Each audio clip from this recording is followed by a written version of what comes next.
Ngayong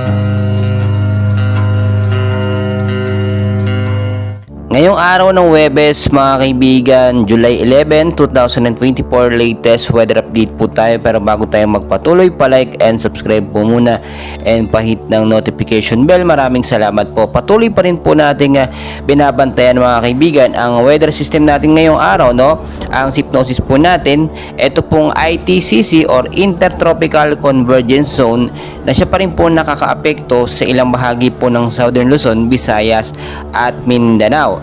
Ngayon po, wala naman tayong bagyong binabantayan sa loob at labas ng Philippine Area of Responsibility, pero may mga minomonitor po tayo na kumpol ng kaulapan or mga cloud cluster na posible pong maging LPA or may potential din na maging bagyo. Ayon na rin po sa Pag-asa, 2 hanggang 3 bagyo ang posibleng pumasok po sa Philippine Area of Responsibility ngayong buwan po ng Hulyo. So maging handa po tayo. So narito po yung forecast weather condition natin, yung mga lugar po na apektado ng ITCC at ng ilang mga localized thunderstorm. Sa area po ng Mimaropa, Bicol Region, Western Visayas, Zamboanga Peninsula, BARMM, Sacsayhuaman, Quezon, Batangas at Davao Occidental, maulap po na panahon ng mararanasan sa may bandang hapon. Asahan din po sa bandang umaga, medyo maulap din po ang panahon. Sa bandang gabi naman po, no, mga isolated light rains to heavy rainfall ang posibleng maranasan. At kung kayo lalabas ng hapon, gabi, magdala ng payong jacket, kapote, panlawan po yan sa biglaang bugso po ng pag-ulan. Dito naman po sa area ng Visayas kasama po ang Mindanao, maulap din po na panahon ang posibleng maranasan, no? Ngayong araw po ng Huwebes at mga isolated rain showers and thunderstorm naman po.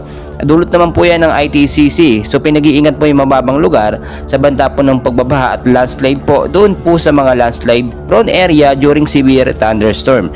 Sa area po ng Metro Manila at ilang bahagi po ng Luzon mga kaibigan, patuloy din po makakaranas ng maulap na panahon, pero hindi po dahil sa ITCC, dahil naman po ito sa mga binabantayan din po natin na localized thunderstorm na madalas po nagpapaulan sa hapon po o sa gabi, no? Kaya asahan po natin yung mababang lugar kung sakali magkaroon po ng malakas na pag-uulan, posible po magkaroon ng pagbabaha.